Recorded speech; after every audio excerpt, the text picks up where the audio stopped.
Blessed is the man who walketh not in the counsel of the ungodly, nor standeth in the way of sinners, nor sitteth in the seat of the scornful. But his delight is on the law of the Lord, and on his law doth he meditate day and night.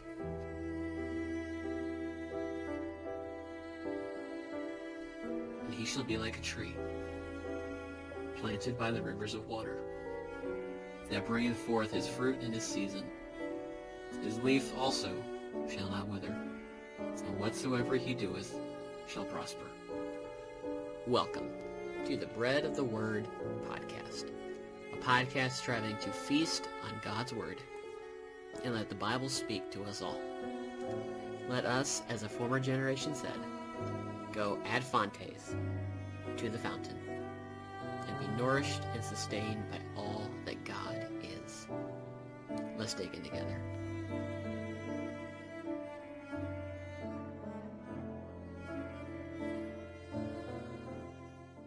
Hello, and welcome back to the Bread of the Word podcast, where we go ad fontes, to the fountain, to the Word of God, to be nourished and sustained by all that God is. As He's revealed Himself to us, my name is Tyler. We are continuing through the book of Job, coming to chapter 20. We had a great time in chapter 19 with that ever-famous passage, I know that my Redeemer liveth. I very much took delight in that text, and was very excited to share a little bit about it, what God had shown me in the text. Chapter 20 is not as happy of a text. This is, we're back to Zophar now. We're back to one of the three friends, Zophar, who Zophar is perhaps the most severe of the three when it comes to the statements that he lobs at Job. And it's gonna be a rough one.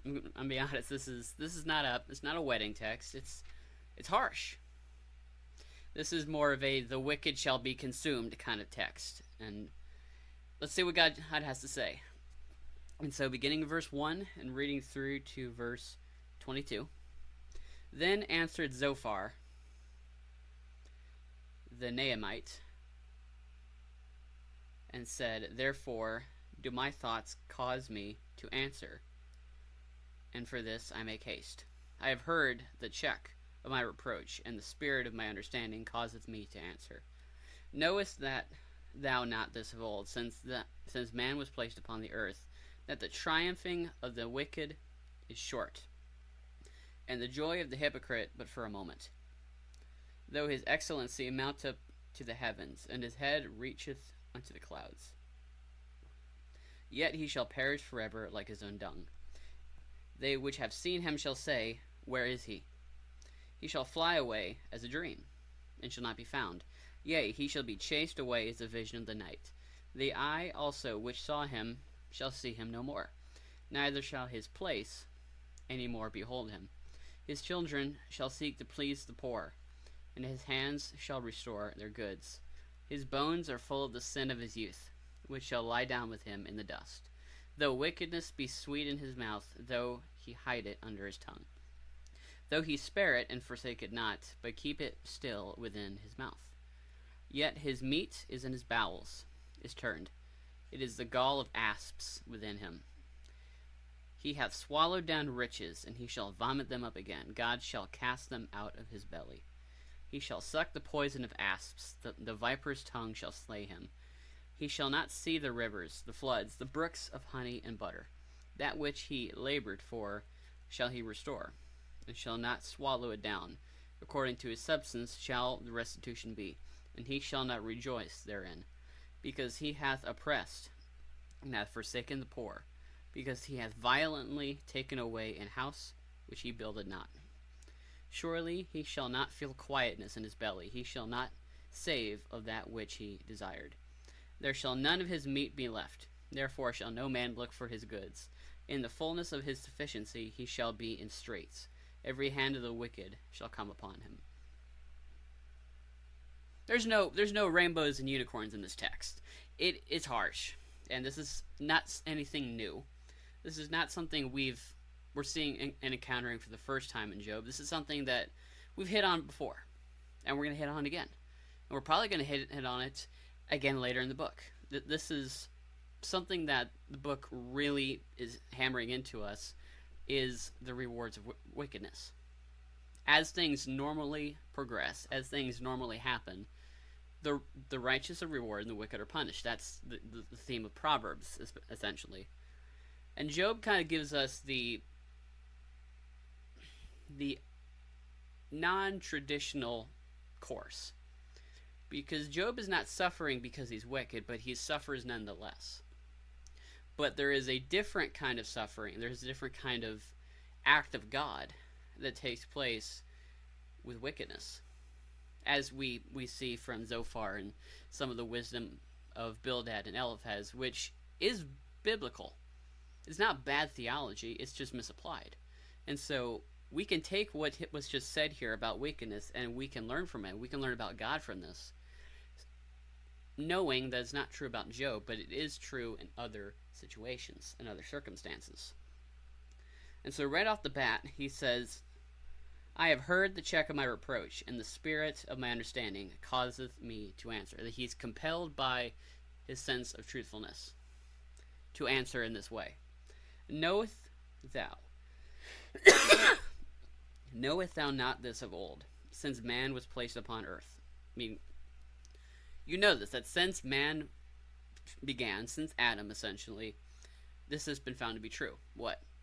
The triumphing of the wicked is short, and the joy of the hypocrite but for a moment.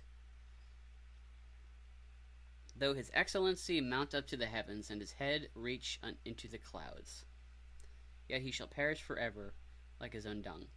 And his head, which they have seen him, shall say, where is he?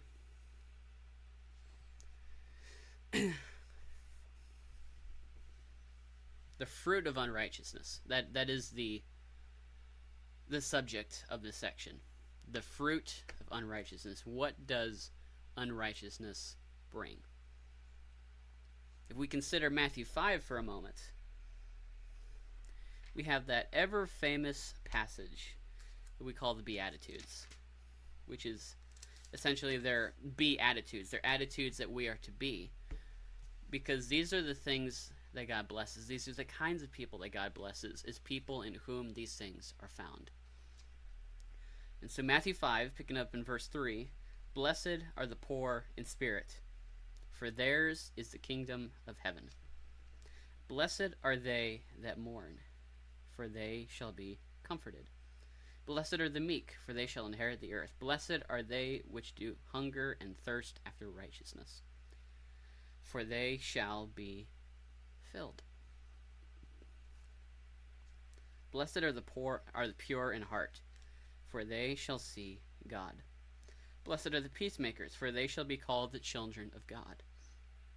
Blessed are they which are persecuted for righteousness' sake, for theirs is the kingdom of heaven. Blessed are ye when men shall revile you, and persecute you, and shall say all manner of evil against you falsely, for my sake. These are the things God blesses. These are the sorts of people that God blesses. This is not the A team. This is not the 27 Yankees or anything. This is the top shelf things I would set out to make sure that people are blessed. I wouldn't look for the poor.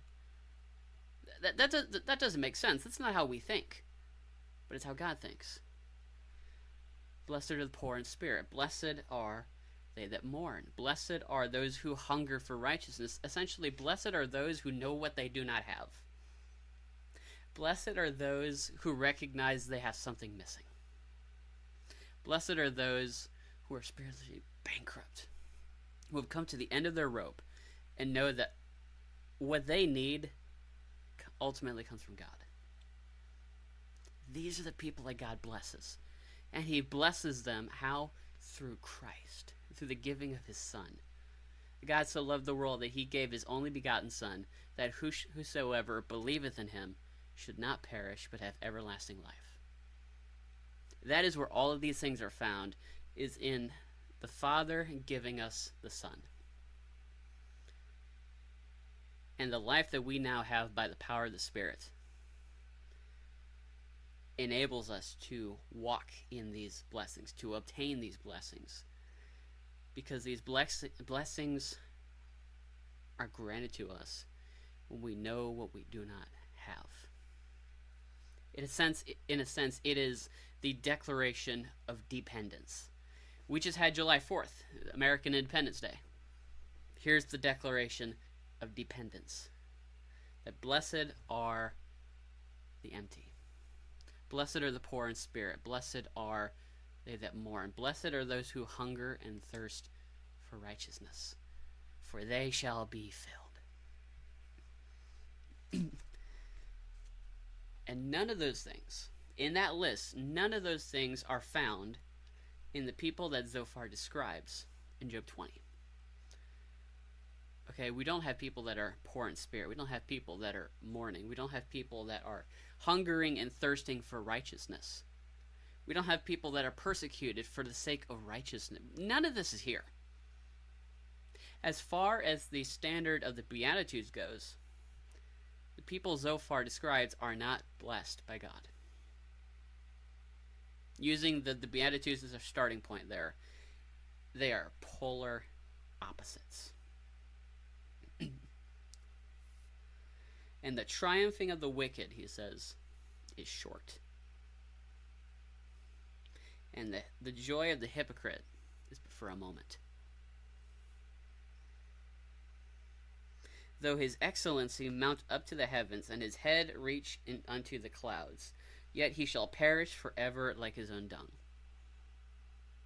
And Zophar says, this has been true since man was placed upon the earth.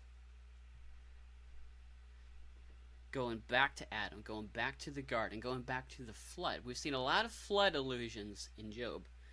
We've seen a lot of this, that the wicked were taken away. And Jesus said that will happen again. It will be as it was in the days of Noah, that the wicked will be taken away. That he will sever the good fish, he will sever the wicked fish from the righteous. Any branch that beareth not fruit, he taketh away. That essentially that which is wrong, that which is wicked in this world shall be taken away. There was one non-believer I heard, because sometimes a broken clock is right twice a day. And I heard this one non-believer who's a psychologist, the way he answers the question, why can't I just do whatever I want? And his answer is, because everything goes to hell when you do that, including you. And that is exactly what we have here, with a deeper meaning, with a greater sense of gravity, is that when we do whatever we want, when we are bound to nothing but carnal desire, everything goes wrong. Everything dies. It says, he shall fly away as a dream, and shall not be found. Yea, he shall be chased away as a vision of the night. The eye which saw him shall see him no more, neither shall his place any more behold him. That the idea is that the wicked person vanishes. He goes away. He is taken out of this place. That's the first component that Zophar lays out for us, is that the wicked are simply taken away. Psalm 2 builds onto this a little bit with the idea of God being opposed to that which is wicked. Psalm 2. This is the kind of song we wage battle to. This is one of those battle songs of the Prince of Peace. Psalm 2, verse 1. Why do the heathen rage, and the people imagine a vain thing? The kings of the earth set themselves, and the rulers take counsel together against the Lord and against his anointed, his Mashiach, his Messiah. That's a reference to Christ. Against his anointed, saying, let us break their bands asunder and cast away their cords from us. Let us break our bonds to the God of creation. Let us divorce ourselves from the Lord. That is essentially the cry of the kings of the earth. And as we look at minor politics, that is abundantly clear. Let us break our bands asunder. Let us be independent from our Maker. That is so far too often the cry of our culture, the cry of our leaders, the cry of our hearts. Let us break our bands asunder. And he that sitteth in the heavens shall give them mercy. He that sitteth in the heavens shall pour out his grace upon them. No. It says, he that sitteth in the heavens shall laugh. The Lord shall have them in derision. Then shall he speak unto them in his wrath, and vex them in his sore displeasure. Yet have I, says the psalmist, set my king upon my holy hill of Zion. I will declare the decree. The Lord hath said unto me, Thou art my son. This day have I begotten thee. I believe this is in reference to Christ, who is king. He has all authority in heaven and on earth. And the Father says to the Son, Thou art my son, this day have I begotten thee, meaning he has been made king not just in the heavens, but on the earth. Ask of me, and I shall give thee the heathen for thine inheritance, and the uttermost parts of the earth for thy possession.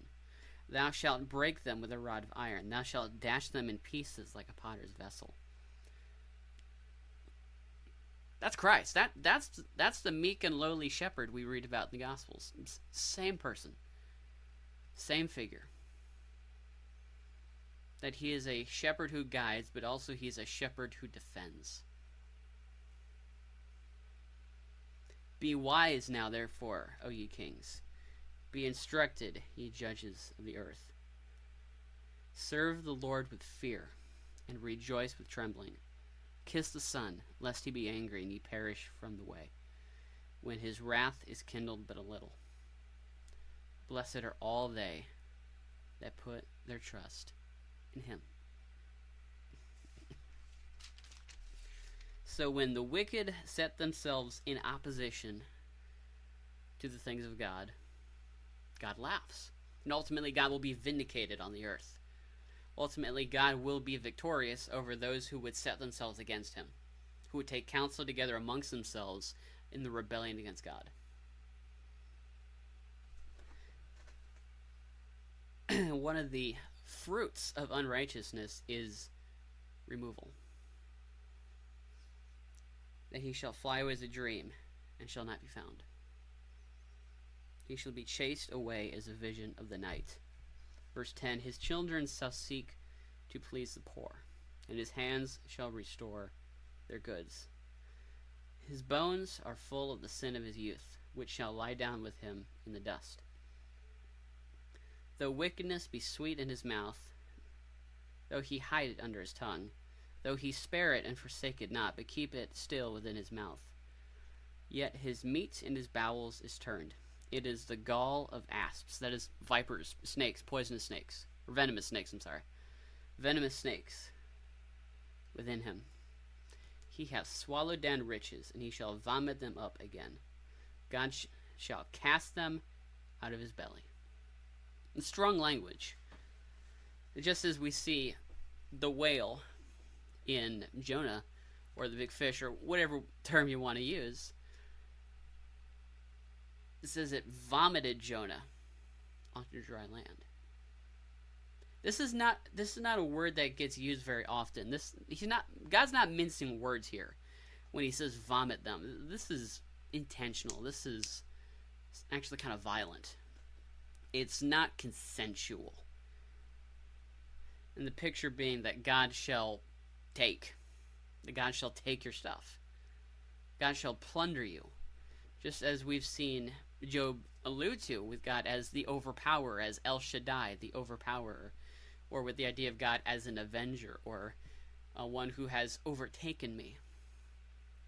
So we have God who shall plunder the wicked, who shall empty their house. Not just take them out of the place, but all of the rewards that they have, all the gains they have from their wickedness ultimately shall not stay with them.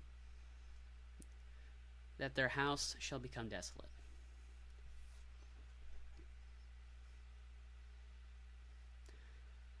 One pattern that we see throughout the Old Testament is, more often than not, money and finances and wages and talk of riches is commonly used in a negative light. When we read about money, when we read about people taking payment or amassing wealth, it is almost always in an exploitive way. When we see money talked about in the Old Testament, it's usually usually acquired through sin. It's usually acquired through things that God does not delight in. And the thing about Israel is that every time they went astray, went away from God's designs, it always led to oppression. It always led to injustice. It always led to making victims of other people. And that's why God speaks so strongly in the prophets, why he talks the way he does in Amos, take away from me the noise of thy songs, but let justice flow down like water, and righteousness as a mighty stream.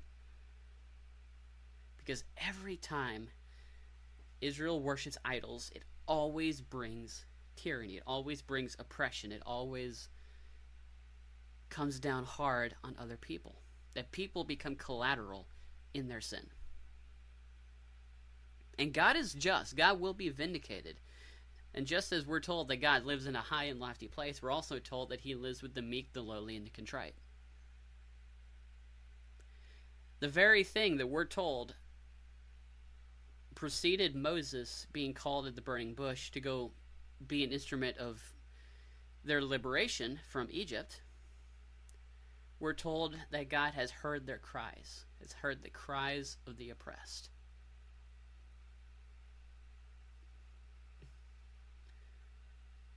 Because that is what sin makes us into. That is where we go. There's no if and or but about this. When the people worship idols, bad things happen. Both by their own hands and by the hand of God. God shall come down on us for those things. If we go to the book of Nahum, Nahum is one of the only books of the prophets that is not addressed to Israel. It's actually addressed to Nineveh.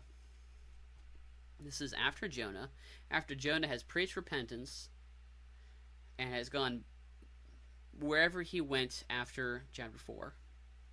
We're kind of left open-ended. We're not really sure where Jonah went after that. The story just ends there.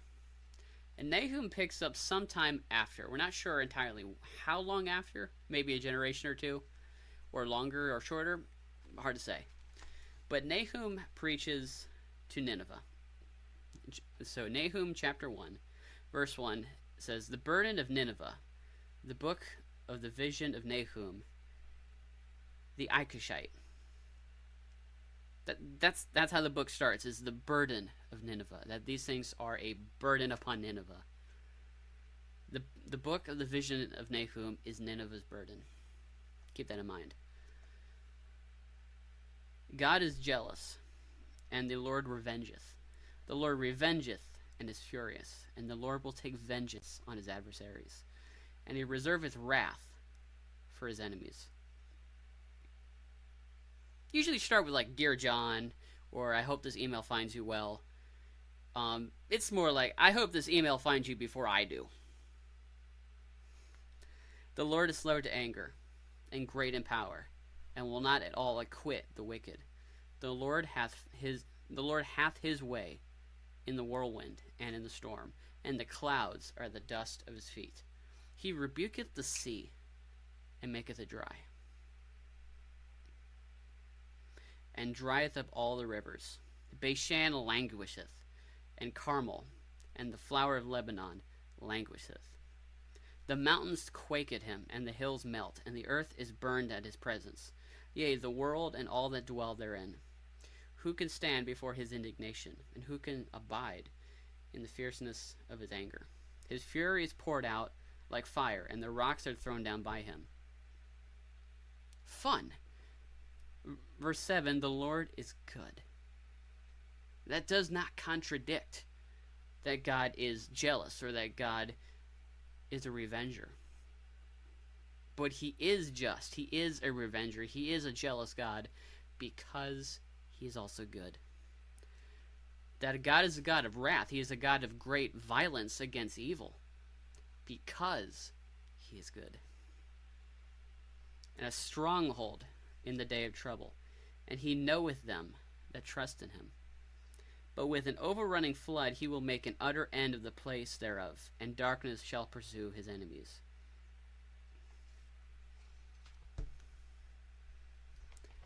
Obadiah is also written to a foreign nation.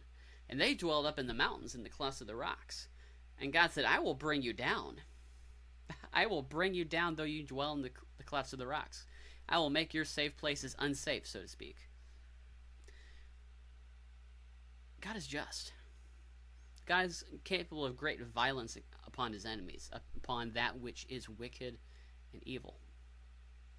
And it flows from his goodness, not from just unbridled emotion, but from his goodness. That because he is good, because he is just, you have this. That ultimately we can trust in the sovereignty of his judgment. We can trust in the sovereignty of God's wrath. That the wicked will not stay. That wickedness will not prevail on God's earth. In God's world, wickedness does not win. Many of us can quote Psalm 46. Be still and know that I am God. But what's the rest of that verse say? I will be exalted among the heathens.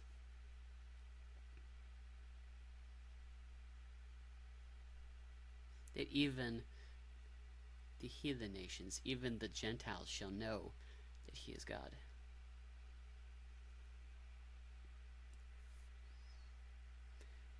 And so God takes away the wicked. He also takes away all of the gains, all of the spoils of their wickedness.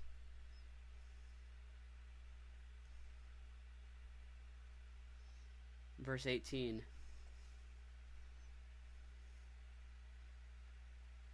That which he labored for shall he restore, and shall not swallow it down. According to his substance shall the restitution be, and he shall not rejoice therein. That is, that the Lord will repay evil for evil.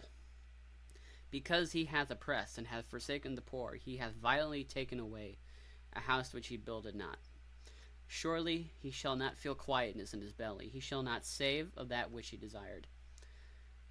There shall none of his meat be left, and therefore shall no man look for his goods. In the fullness of his sufficiency he shall be in straits. Every hand of the wicked shall come upon him. Essentially, that they shall eat their own. That other wicked people will be an instrument of God's wrath. That part of the purging that we see here is going to come from other wicked people. That you have no real friends this deep in sin. Because everybody is just as wicked as you. That just as it was the hand of God that brought the Philistines as judgment upon Israel, so it was also the hand of God that rose up enemies against these other nations. Because you had Babylon, and Babylon was taken by Persia. And Persia, before that, I think you had Assyria, you had Assyria, and then you had Persia, and eventually you had Rome. And all of this came out of the sovereign plan of God. That God raised up wicked nations to take out wicked nations, who had in turn taken out a righteous nation, so to speak. That the people of God were brought into subjection to Babylon. And Babylon would serve Persia. And Persia would eventually bow to Rome. And Rome would crumble in a day. Rome would collapse in on itself. And there would be a power vacuum of all of these other ungodly people groups trying to claim what Rome had. to take the spoils of Rome for themselves. And it was the hand of God, ultimately, that brought these things to pass. That nothing came to pass outside of his care. And just as it was true there, so also God sustained a group of Roman soldiers who would cut down a tree and would make a cross out of it. That the soldiers who hung Jesus on the cross had their needs met by God through a life of wickedness for his purposes, for his own glory. And so, when we see this picture of God's justice upon the wicked, that their camp shall become desolate, that they shall vomit out the riches that they have acquired for themselves, this shall be done to the glory of God, that he shall be exalted among the heathen. And so, as believers, there is a sense of joy that we can have in this reality, in recognizing this fact, because this is the God who fights for us. This is the God who will be vindicated against evil. The same God who has brought us into his family is the same God who will be vindicated, not against us, because we have been brought into his fold. We are on his side now. Just as it says in Romans, if God is for us, who can be against us? This is where we live, is that we are on the side of God. That we hunger and thirst for righteousness. We are the blessed people of God because of what God has brought into us. What he has called us out of and what he has called us to. He's set us free from sin and freed us unto righteousness. And so we were once alienated. We were once the enemies of God. But now we've become children of God. We've become slaves unto righteousness. We have become co-heirs with Christ and are seated in the heavenly places with him, with an inheritance that is incorruptible, undefilable. And I could go adjective after adjective after adjective about the many blessings we have in Christ. Because the dominion of sin no longer reigns in our hearts. And any wrestling we have with sin is ultimately with a conquered enemy. Because we have been grafted into Christ. And this chapter, chapter 20, is not about us. It is not about the people of God. It is about the enemies of God. And even the enemies of God, as we once were, can be redeemed and made to stand in the heavenly places.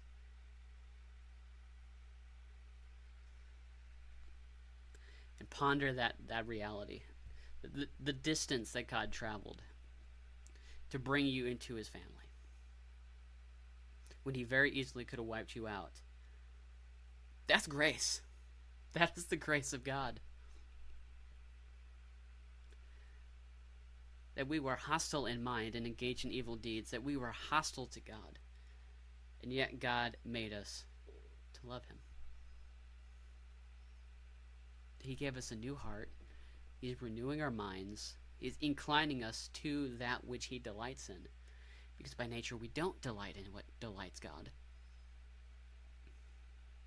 He's made us new people. This is our declaration of dependence, that we are his. We who were once opposed to him and cried with Psalm 2, let us break our bands asunder. We are now his.